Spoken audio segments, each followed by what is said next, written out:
하나님의 말씀 보겠습니다. 신약성경 누가복음 제1장 26절에서 31절까지의 말씀을 먼저 보도록 하겠습니다. 여섯째 달에 천사 가브리엘이 하나님의 보내심을 받아 갈릴리 나사렛이란 동네에 가서 다윗의 자손 요셉이라 하는 사람과 약혼한 처녀에게 이르니 그 처녀의 이름은 마리아라. 그에게 들어가 이르되 은혜를 받은 자여 평안할지어다. 주께서 너와 함께 하시도다 하니 처녀가 그 말을 듣고 놀라 이런 인사가 어찌함인가 생각하매 천사가 이르되 마리아여 무서워하지 말라. 네가 하나님께 은혜를 입었느니라. 보라 네가 잉태하여 아들을 낳으리니 그 이름을 예수라 하라. 그가 큰 자가 되고 지극히 높으신 이의 아들이라 일컬어질 것이요 주 하나님께서 그 조상 다윗의 왕위를 그에게 주시리니 영원히 야곱의 집을 왕으로 다스리실 것이며 그 나라가 무궁하리라. 마리아가 천사에게 말하되 나는 남자를 알지 못하니 어찌 이 일이 있으리까? 천사가 대답하여 이르되 성령이 네게 임하시고 지극히 높으신 이의 능력이 너를 덮으시리니 이러므로 나실 바 거룩한 이는 하나님의 아들이라 일컬어지리라. 보라 내 친족 엘리사벳도 늙어서 아들을 배었느니라. 본래 임신하지 못한다고 알려진 이가 이미 6달이 되었나니 대저 하나님의 모든 말씀은 능하지 못하심이 없느니라. 마리아가 이르되 주의 여종이오니 말씀대로 내게 이루어지이다 하매 천사가 떠나가니라. 아멘. 천사가 오늘 또 왔습니다. 처녀 마리아를 만나기 위함이었지요. 지난 주일날 보았던 사가랴를 만나고 세례 요한의 출생을 알렸던 그 천사 가브리엘이 사가랴의 아내 엘리사벳이 아이를 갖게 되었고 그 후 6달이 지나던 어느 날 예수님의 탄생을 알리기 위해서 온 겁니다. 26절과 27절을 다시 한번 보면 6째 달에 천사 가브리엘이 하나님의 보내심을 받아 갈릴리 나사렛이란 동네에 가서 다윗의 자손 요셉이라 하는 사람과 약혼한 처녀에게 이르니 그 처녀의 이름은 마리아라고 합니다. 자, 여기서 이제 우리가 먼저 볼 일은 갈릴리 나사렛이라고 하는 동네입니다. 이 동네는 납달리와 스불론 지파의 땅이었어요. 이스라엘 땅덩어리를 본다면 저 위에 북쪽 지방이었거든요. 별로 알려지지 않았던 곳입니다. 왜? 하나님은 명망있고 이름난 예루살렘으로 천사를 보내지 아니하시고 하필 변방, 비천한 곳, 사람들이 잘 알지도 못하는 곳 나사렛으로 보냈을까 하는 일입니다.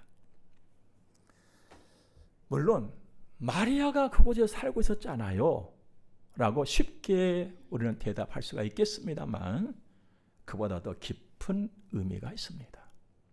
하나님의 약속이에요.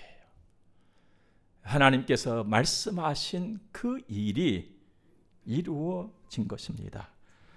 구약성경 이사야서 9장을 보면 전에 고통받던 자들에게는 흑암이 없으리로다. 옛적에는 여호와께서 스불론 땅과 납달리 땅이 멸시를 당하게 하셨더니 후에는 해변길과 요단 저쪽 이방의 갈릴리를 영화롭게 하셨느니라고 하셨어요. 그러니까 전에는 부끄러움 당했던 그 땅이 후에는 영광스럽게 될 것이라는 주님의 말씀이셨거든요. 근데 이 말씀이 이루어진 거란 말씀이지요. 이방의 땅이라고 멸시받았던 갈릴리 나사렛을 영광스러운 곳으로 주님이 만들고 계신 거예요. 말씀하셨던 그대로 예수님의 성장지가 됐지요. 그리고 선교의 본거지가 된 것입니다. 하나님께서는 약속하신 것을 꼭 이루시지요. 시간은 흐르고 상황은 변해도 하나님께서는 구원의 일을 여전히 이루어 왔고 이루어 가고 계시는 것입니다. 이 하나님이 천사의 입을 통하여서 마리아를 지금 부르십니다. 28절 말씀 보니까 그에게 들어가. 그건 마리아잖아요. 마리아에게 들어가 이르되 은혜를 받은 자여 평안할지어다. 주께서 너와 함께 하시도다 라고 합니다. 그런데 이 인사를 받고 마리아가 화들짝 놀라지요. 29절 보니까 처녀가 마리아가 그 말을 듣고 놀라 이런 인사가 어찌함인가 생각하매. 여러분, 하나님이 함께 하신다. 우리 늘 바라는 일이잖아요. 평안해라. 우리 바라는 일들이에요. 은혜를 받은 자여. 얼마나 자랑스러운 일입니까? 그런데 왜 마리아는 놀랐을까? 놀라고 했잖아요. 마리아의 그 말 중에 그 답이 기록되는데 이런 인사 때문이었습니다. 이런 인사. 심상치 않았단 말이에요. 마리아가 그 인사를 듣는 순간에 이건 예사로운 일이 아닌데? 이런 느낌을 지금 가졌다는 거예요. 신기한 인사잖아요. 어느 날 갑자기. 그리고 누구 아는 어떤 사람도 아니고 천사가 와서 이런 얘기를 한 거예요. 지금.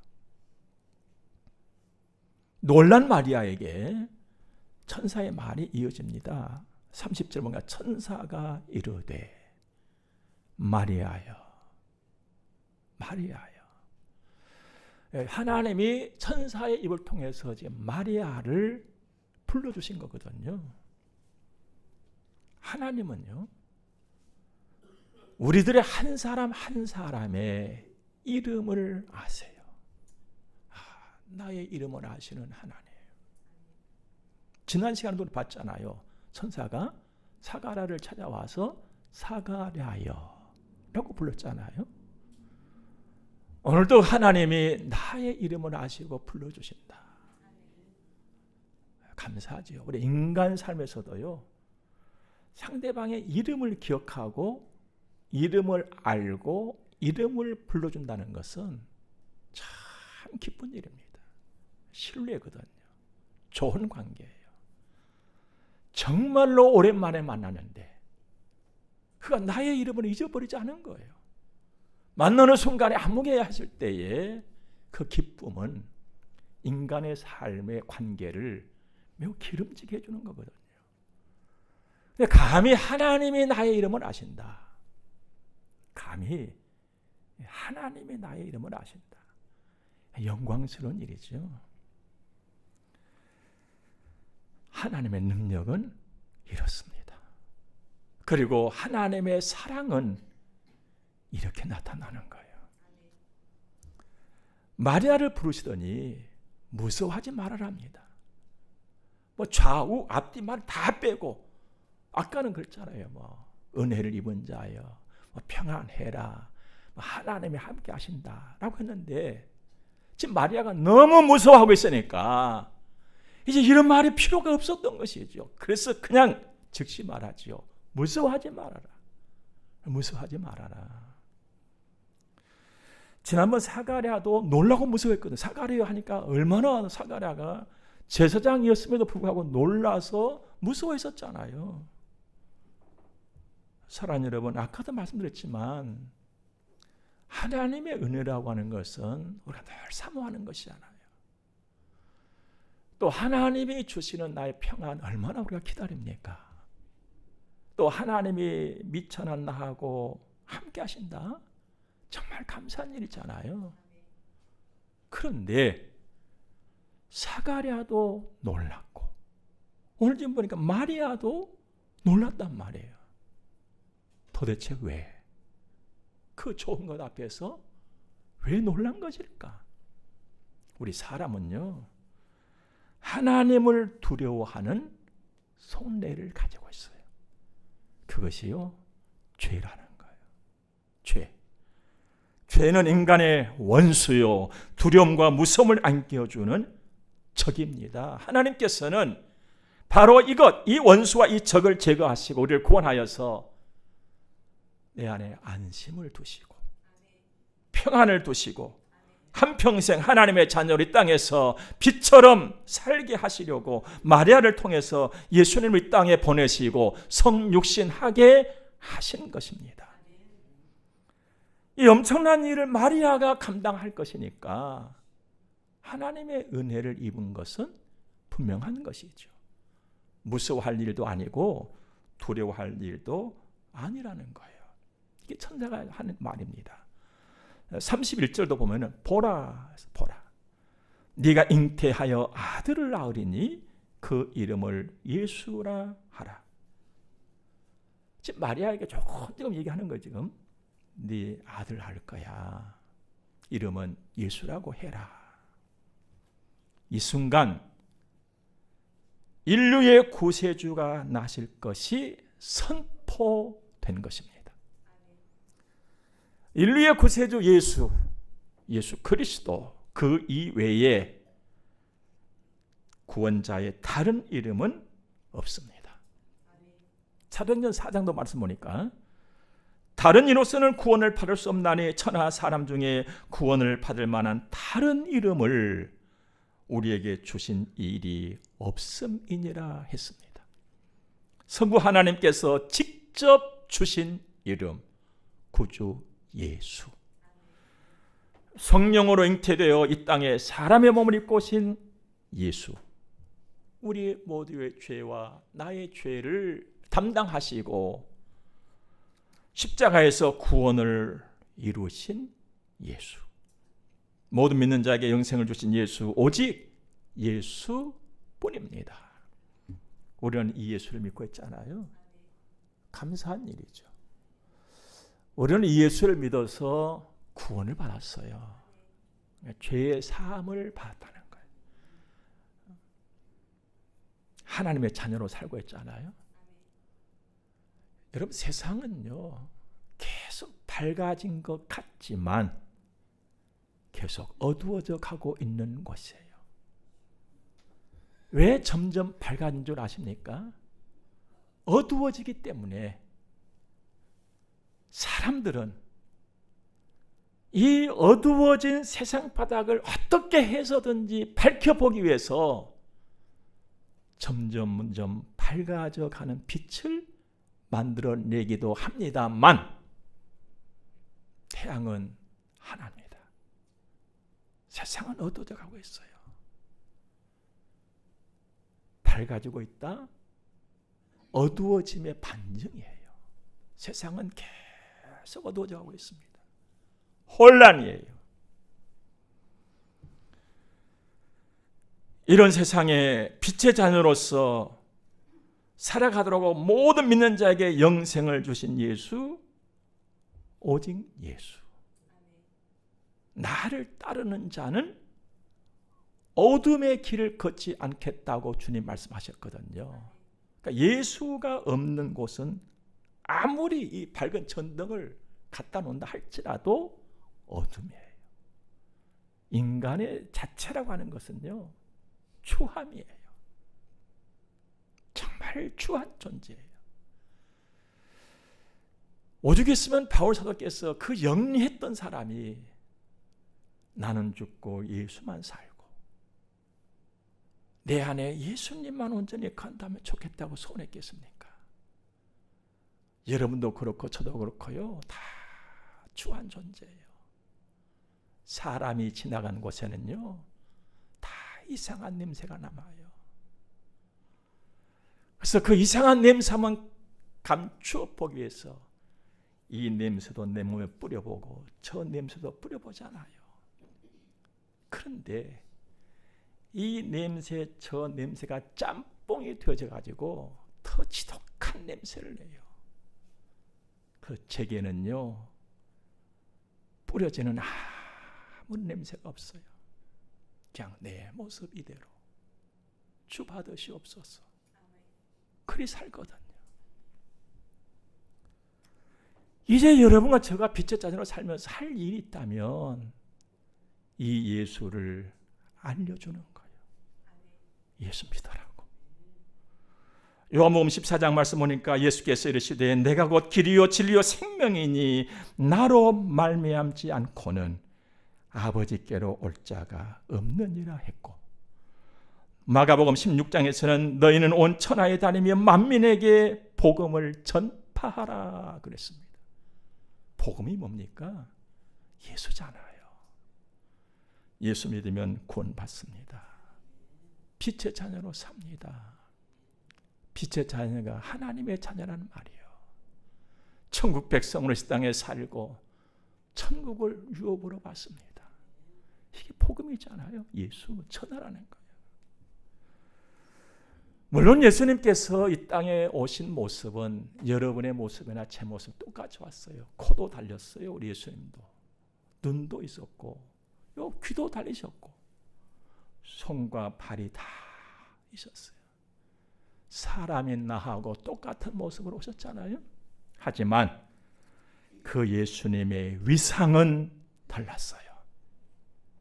32절과 33절 말씀 보니까 그가 큰 자가 되고 지극히 높으신 이의 아들이라 일컬어질 것이요 주 하나님께서 그 조상 다윗의 왕위를 그에게 주시리니 영원히 야곱의 집을 왕으로 다스릴 것이며 그 나라가 무궁하리라. 예수님의 위상을 여기서 지금 소개하고 있는 것입니다. 크신 분이다. 지극히 높으신 하나님의 아들이라고 사람들이 부를 것이다. 다윗의 왕권을 가지고 영원히 다스리는 왕 중에 왕으로 오시는 분이다. 그러자 마리아가 다시 한번 놀란 거예요. 야, 이런 일이 나에게 일어난다고? 하면서 34절 보니까 마리아가 천사에게 말하되 나는 남자를 알지 못하니 어찌 이 일이 있으리까? 내가 애를 낳는다고요? 내가 애를 낳고 그 아이가 이런 분이 된다고요? 마리아가 지금요 어안이 벙벙한 거예요. 믿어지지가 않는 것이죠. 그러자 천사가 대답하는데 아주 중요하고 엄청난 대답을 해줍니다. 35절에 천사가 대답하여 이르되 성령이 네게 임하시고 지극히 높으신 이의 능력이 너를 덮으시리니 이러므로 나실 바 거룩한 이는 하나님의 아들이라 일컬어지리라. 사람을 통해서 태어날 자가 아니라는 거예요. 성령으로 잉태된다는 것입니다. 그러나 죄 없이 죄 없는 성별된 거룩하신 분으로 오신다는 거예요. 여러분 구세주의 가장 중요한 조건은 죄가 없어야 돼요. 죄인이 죄인을 구원한다는 건 있을 수 없는 일이거든요. 죄인이 죄인을 용서한다? 이것도 안 맞는 일이에요. 구세주는요 죄가 없으신 분이셔야 돼요. 성령으로 잉태된 예수 그리스도만이 그러므로 구세주시다. 그런데도 아직 마리아가 긴가민가 하는 거예요. 도대체 이거 무슨 일이야 이거? 아니 내가 얘를 낳는다고? 나는 처녀의 몸인데 이게 도대체 무슨 일이야? 내가 낳을 아이가 예수? 하나님의 아들이라고 사람들이 말한다고? 이게 도대체 어찌된 일이야? 믿어지질 않았던 것이죠. 바로 그때 천사가 세례 요한을 잉태한 엘리사벳 사가랴의 아내 이야기를 합니다. 지난 시간에 제가 말씀드렸지요. 세례 요한이 이 땅에 태어난 목적은 하나다. 예수께서 오실 길을 예비하러 왔다 했잖아요. 지금 바로 이 순간이에요. 천사가 이런 설명 저런 설명 다 해주고 있지만 마리아는 지금 어안이 벙벙하고 있는 거예요. 그러자 마리아의 눈앞에 펼쳐진 상황을 지금 보라고 해주는 거거든요. 36절 말씀 보세요. 보라, 네 친족 엘리사벳도 늙어서 아들을 배었느니라. 본래 임신하지 못한다고 알려진 네가 이미 6달이 되었나니. 마리아야, 그대도 알지 않소? 엘리사벳 할머니가 임신한 것 말이요. 모든 사람이 다 알았지 않소? 나이 들었고 임신 못했고 임신할 수 없는 상황의 할머니라고. 그런데 임신을 했지 않소? 벌써 6달이 되었어.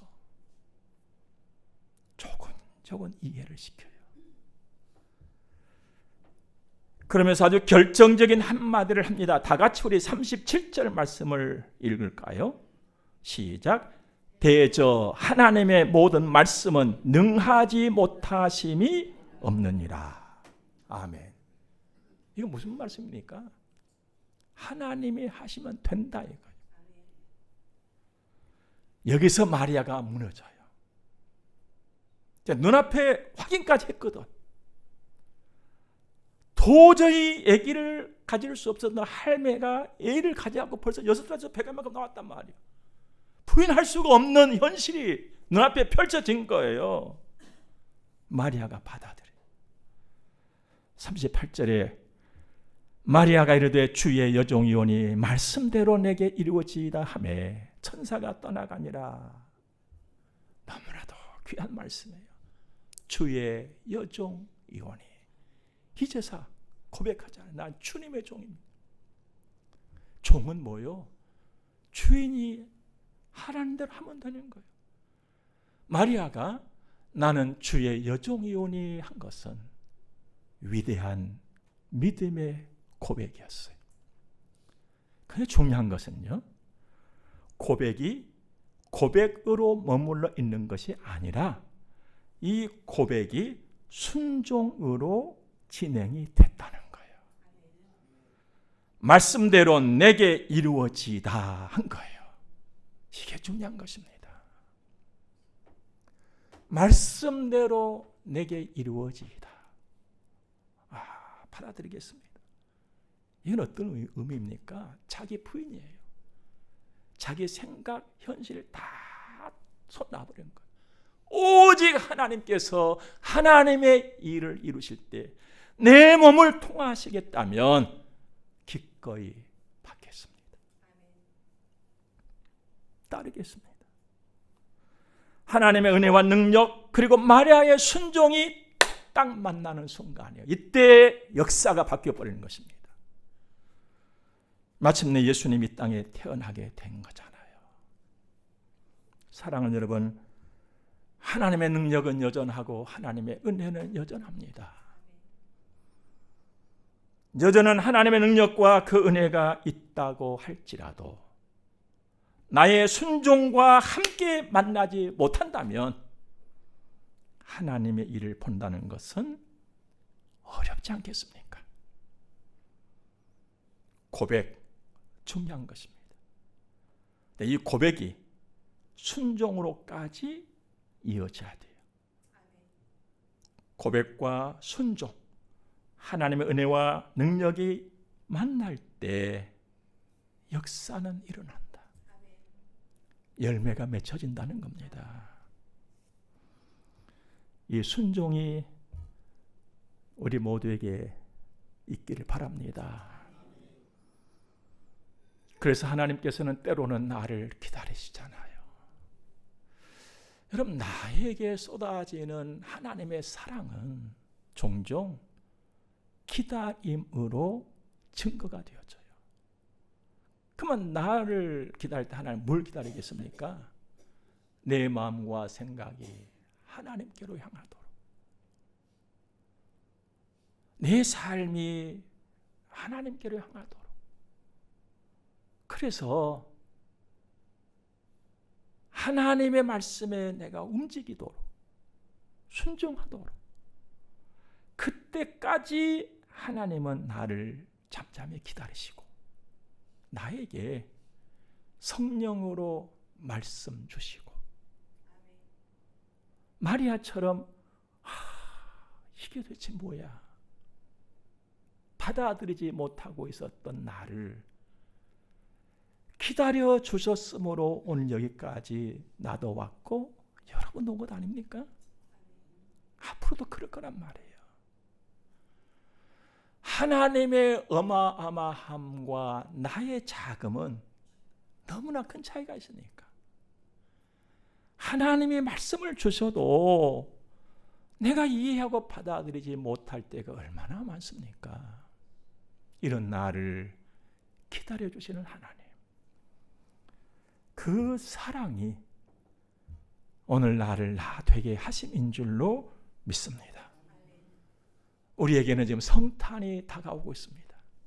천사가 일러준 예수님이 오신 날 말입니다. 바라는 것은 우리 모두가 마리아처럼 하나님의 말씀에 순종하는, 물론 고백도 하면서 순종하는 그 믿음이 일어나고 활발하게 움직였으면 좋겠습니다. 이렇게 순종하는 믿음을 일깨워서 오늘도 복되고 나의 삶이 복될 뿐만 아니라 다가오는 성탄도 설렘과 기쁨으로 맞이할 수 있기를 주의 이름으로 축복합니다. 함께 기도하겠습니다. 좋으신 하나님께 감사합니다. 귀한 말씀을 또 받아 가슴에 담습니다. 마리아의 순종, 마리아의 순종을 나도 배우고 닮아가게 하옵소서. 이 시간 헌금 드리겠습니다. 봉헌합니다. 아버지께서 받으시고 복을 주옵소서. 예수님 거룩하신 이름으로 기도드립니다. 아멘. 함께 축복을 받겠습니다.